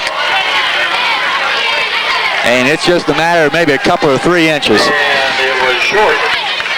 So, Caldwell Redskins. So Caldwell defensively will hold, and not a lot of time went off the clock. Another situation where our defense has to step up again and do another job. Up 17-7. Well, you can't let, but still lots of time. You can't let Caldwell drive it down the field and score. Whether it takes a couple plays or 10 or 12 plays, then you have a ball game on your hands. Makes this a whole new ball game.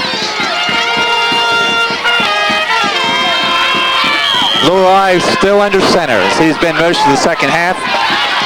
After that brief run at tailback just before halftime.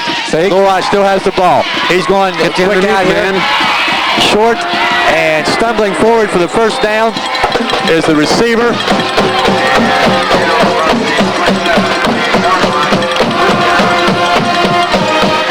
I believe Kramer may have had a hand on him, but just enough to trip him up as he fell forward. More importantly, first down. And I believe that was Davis, the receiver, and first down. Davis again, 10:55, 1st and 10.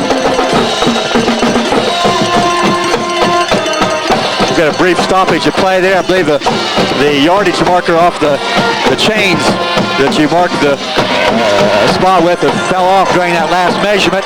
It's been retrieved. We're back ready to go. Here's the reverse. He'll be stopped from behind, picked up. That's Brewer, number 66. But again, a nice pickup, 4 or 5 yards. Again, another play we've not seen there. On the reverse, Leroy starting one way, drawing a lot of attention. He gives it back to his wide receiver now, and about 6 yards, just shy of the 40-yard line.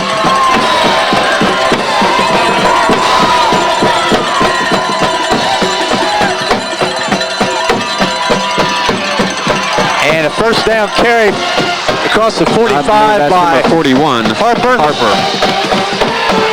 to the 47-yard line. And all of a sudden, Caldwell's offensive line's dominating the line of scrimmage.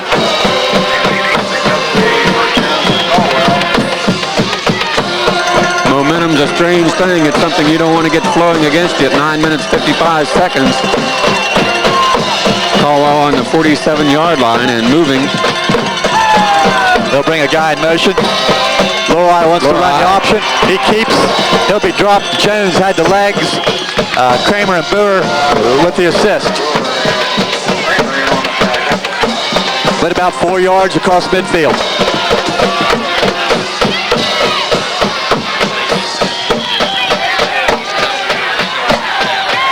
Pick up those 4 yards on the play. Need somebody to step up and make a big play here and create a long yardage situation. Time of possession, in the favor of Caldwell this second half. And boy, does the call near the end of the first half loom big right now. It sure does. Lori changing his. He wants to throw. Around. He throws across the middle. That's Brent Davis. Nippered on the play at the 40-yard line, but another Caldwell first down. As you can see, the Caldwell Redskins quickly getting up out of the piles now. They really feel this thing flowing back in their favor. Another first down, 8:53. And if you're Monroe Central, the clock cannot run fast enough. About 11 minutes left when Caldwell took over this possession. And we've gotten used to the defense always stepping up. A lot of people up tight for Monroe Central. Lori wants to keep keeper, and he'll be tripped up from behind. And boy, Shoemaker had a hand on him, and he was able to keep his balance and fall forward for at least 4, almost 5 yards there before he finally hit the ground.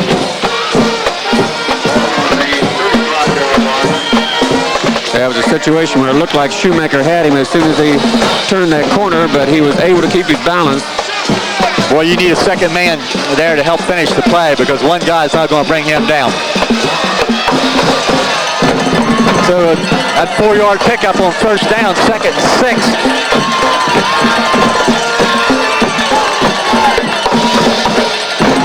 Fake and a sack. Knowlton and Jones. They brought some pressure. The fake, and Lori looked like he was going to straighten up and try to hit somebody over on the left side, but didn't have a chance to unload it. In fact, he had me completely faked out. He had stood up and faked that ball over the middle, and I was looking for the pass, and I didn't see the sack, so I was completely lost. Looked like Denny Knowlton was one of the first people there. 3rd and 9, 7:18. As I mentioned earlier, a long yardage situation, but this is probably 4-down territory. Lori drops. He wants to throw. Here's a man across the middle. That may be Caldwell. Knowlton. Shoemaker on the play. I'm sorry, Knowlton. Again, John Shoemaker. And a very favorable spot there. I believe it will be a first down for Caldwell. Just inside the 30, about the 29-yard line. I think they got confused. I thought it was supposed to be on this side of the line. It is a first down. John came up and drilled him, but not before the first down.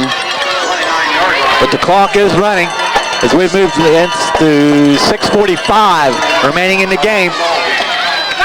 But it is another first down for Caldwell, as they've done pretty much whatever they wanted here in the second half, but still trailed by 10 points. Lori to throw. The slant, complete. Right in front of makes Kramer. the play.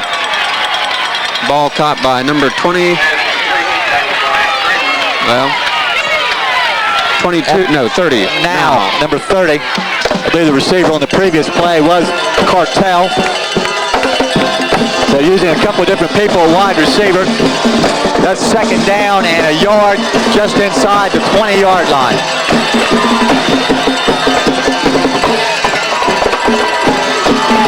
Lori will run the sneak, and he's still on his feet before he's finally hauled down after about a 5-yard pickup on a quarterback sneak. First down Caldwell inside the 15. 5:53 remaining. Monroe Central will spend a timeout.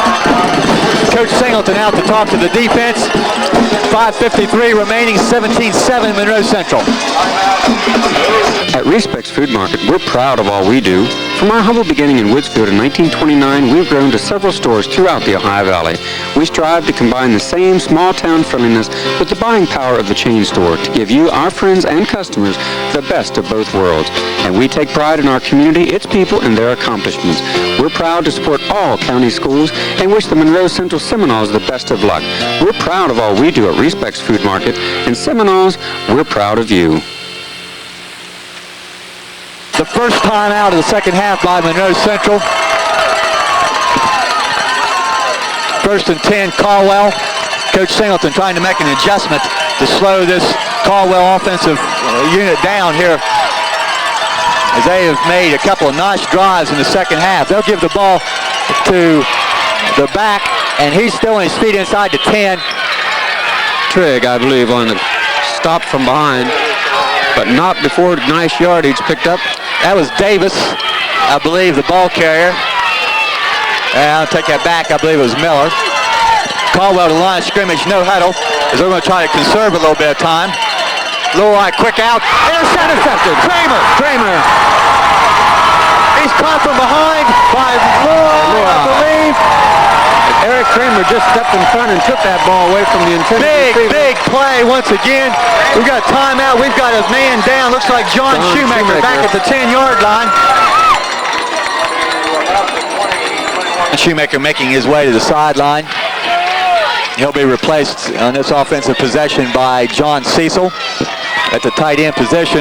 5:21 left on the big play by Kramer on the interception. The first Caldwell turnover, I believe, tonight. And now and the 10-point come at a better time if the you're a Noel 10-point lead. fan. And we've got a whistle. And we may have had some movement prior to the snap. I believe we did. And that's going to cost Monroe Central 5 yards. But at the worst now, if you can, hold on to the ball for a few plays here and run a couple minutes off the clock, even if you give the ball back here very quickly, Caldwell still needs 2 scores. And Shoemaker, after one play, right back in the game. I guess officially not even after a play. As the penalty. After a penalty, yes. It's 1st and 15. It would be good to get a couple of first downs here.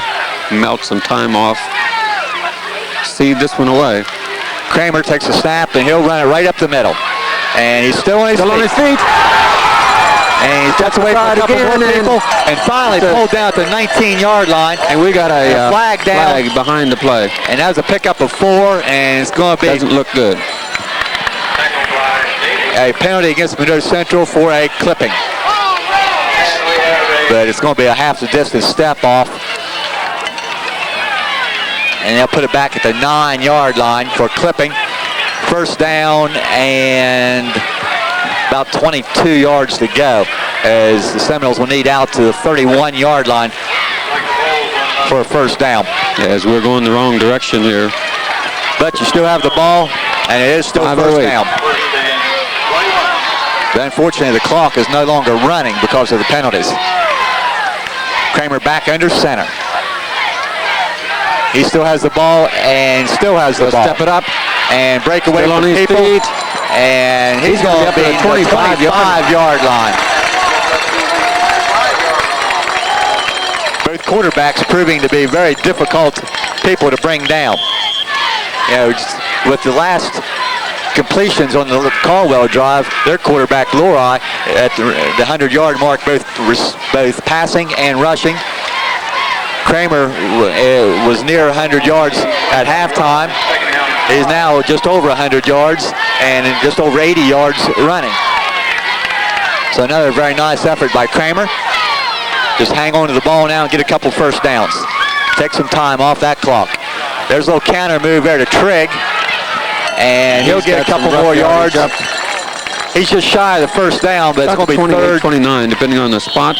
3rd and a couple, and Caldwell will use their first timeout. 4:11 remaining.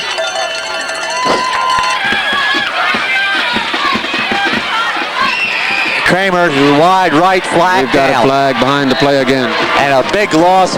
Caldwell with 10 men at the line of scrimmage. Lowry in single safety as they will go after this is a big turning point for us. So they'll try to return the favor from the earlier block. The snap's good, and it's off. And it'll hit and roll. Good and roll. Still roll. Lowry will pick it up and be dropped at the 32-yard line. I believe that ball hit his leg. I do believe it did. 3:49 remaining in the game. So Caldwell, a lot of yards to cover, and they need 2 scores. And they'll go for the deep one again, and it's incomplete. Just off the fingertips. Dropping. And that ball's knocked out of the line of scrimmage by Note. That's the second one we've seen tonight. Shoemaker earlier, this time Knowlton, as we've moved some people around. Weddle is not in here last few plays. I think with the Possibly because of pass coverage in these last possessions, or maybe Will's ankle just really bothering him more. He's really getting it out and giving everything he could defensively tonight. But Shoemaker, linebacker, Knowlton now at the end, and they've been that way for the last several plays here in the second half. 3rd and 10. Lowry to throw again. The ball's complete. For Shoemaker and Kramer make the play on I believe that's Davis. Davis, yes, number 22. And first down? I believe they're going to call it first down. It is a first down. 3:32. Caldwell quickly out of the huddle to the line of scrimmage as the clock just now starts, as the chains are set. They'll use those stoppages of play to their advantage. So defensively, you have to stop them from getting a first down. Lowry to throw again. Side, making a break to the outside. Ball overthrown. He's trying to hit Martell, and That play has been open several times, and Lowry unable to connect.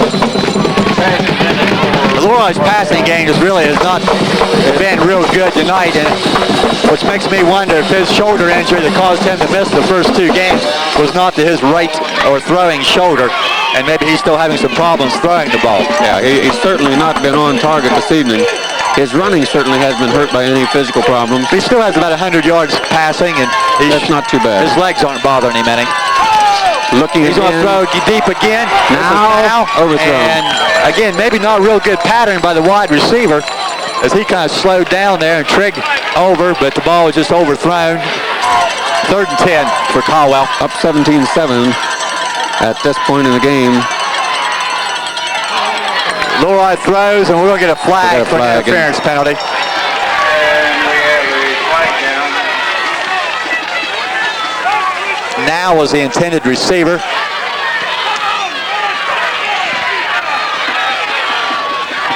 And pass interference is the call here. 15-yard penalty from the line of scrimmage will put the ball at the 42-yard line in Monroe Central territory. Still 3:06 left. And if Caldwell's able to get the ball in the end zone and try an onside kick, there's still lots of things can happen. Too much time to be comfortable at this point in the ball game. This bend but don't break defense. Bending a little bit here. Ball just now being placed. Lowry to throw again. Some Lot of pressure for pressure. Dimmerling. And he's going Dimmerling's down. got it. Chris Dimmerling, number 77. Chris Dimmerling using some of that upper body strength of his to grab a hold of the shirt and just pull him down. And that lightning speed. Now Chris maybe used some of his wrestling moves there to pull the man down. Clock continuing to run after that loss of 10 yards.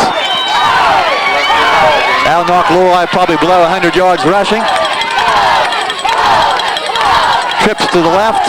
Lowry to throw again. There's holding that's not called and incomplete. Chris Dimmerling was not going to get to the quarterback that time because that lineman had a hold of Chris's shirt and pulled him down. 3rd and 20. 2:28. 3 receivers right. They'll get their wide receiver up on the line so they have a legal formation. Lowry throwing again. A lot of pressure The screen again. in the middle is Underneath. complete. Brent Davis, I believe. Kramer, Ludwig, Trigg making the play. Still well short of the first down. Clock running. Miller, 32. 32, Miller. 2:10 left. Clock running. 4th down and about 9. Caldwell still with a timeout left.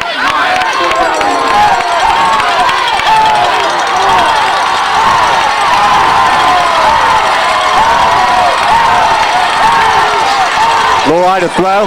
Gets some pressure. Jones had a shot at him and missed him. That's Tom Jones. And the ball's loose and recovered. It was 4th down anyway, but Brewer has the ball. And it's Monroe Central's ball. And that'll go with a fumble recovery, I believe, for Jamie Brewer. Tom Jones had a shot at him, missed him, and then able to come back. And I think Tom knocked the ball loose. It looked like he knocked it loose from behind as he Brewer's on round it. him up. So it'll be first down, Monroe Central. With a minute 43 and biggest factor in possession of the ball. Things look pretty good now at 17-7. 1 timeout left for Caldwell. And Coach Acosta going to spend a timeout. As he wants to go out to talk with the troops. Well, Coach, it looks like we're fairly decent shape here. Next week is Fort Fry, and they never get any easier. That's a long trip down to Fort Fry. It is at their place. One thing with Fort Fry is they rarely will throw the ball. They know they're going to run, but they do it very well, and they usually have a very aggressive defensive team. And it's usually a good battle. They're 2-1 right now. They play later this weekend on Saturday night at Zanesville Rosecrans. Rosecrans gave Newark Catholic a real battle a week or two ago. We usually talk about JV. On the schedule, there's a JV game scheduled at Caldwell Monday night. Caldwell doesn't have a lot of kids on their roster, so I don't know for sure, but I'm assuming that game is still on. And if you don't have anything else to do on Monday night, how about running out to Skyview Elementary School and watching a little volleyball? Volleyball. They really had a marathon there last Lady season. Seminoles with a big win to get a share of the PVC lead on Thursday night. They're 10-1 and playing exceptionally well. And if you've never seen high school girls volleyball played, it is interesting, isn't it? It's very, very interesting. We taped a game here, tournament action a few years ago. Kramer will fall on it. 137. And we'll get a stoppage here as Caldwell will spend their last time out at 132.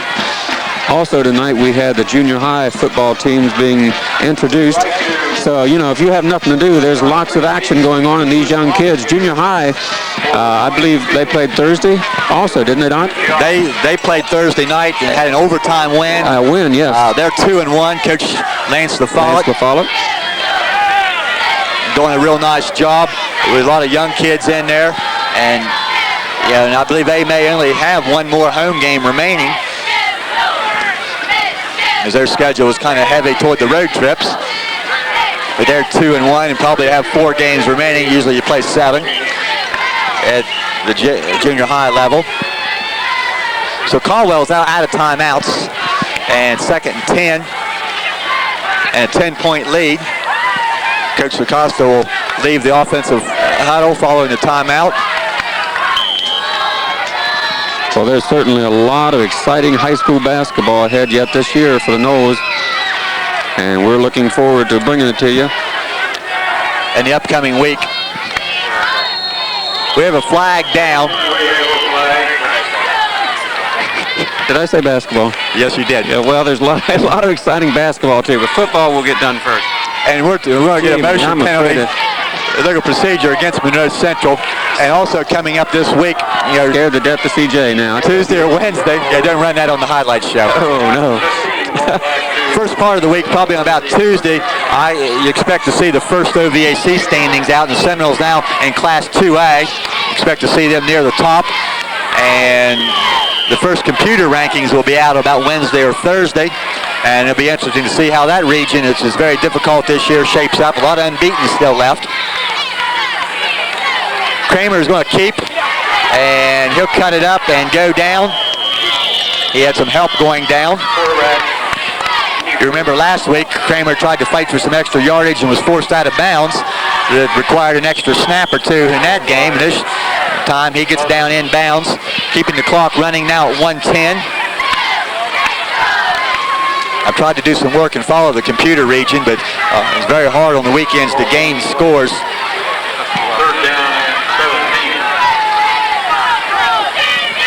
We're only a couple plays away here as Kramer sends receivers wide, right and left. Takes the snap and runs the quarterback draw.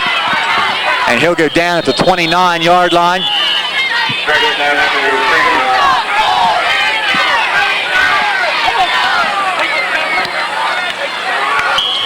Fourth down. About one more snap, as we're now inside 30 seconds. The Seminoles will have to punt it away. The clock continuing to run. And I think they're going to take a delay of game penalty.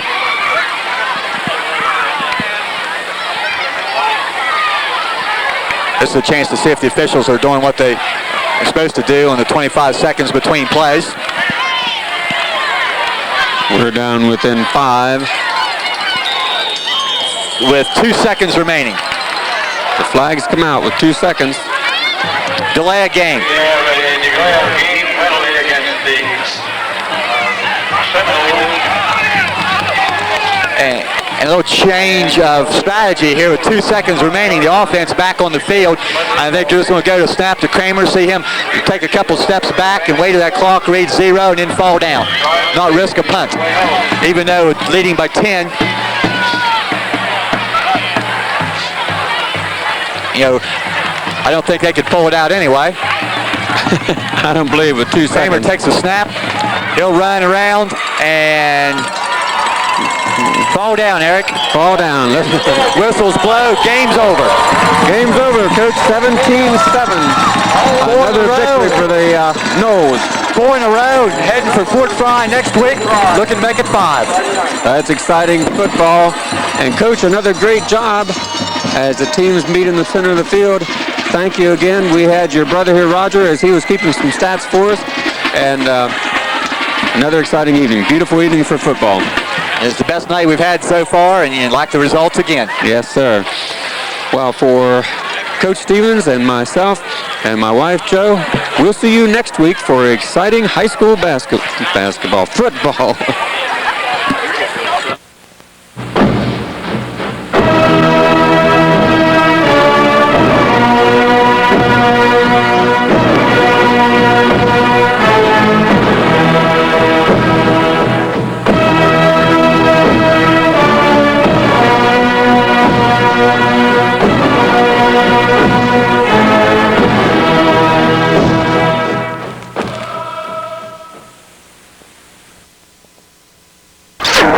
Good evening, ladies and gentlemen, and welcome to tonight's game between the Caldwell Redskins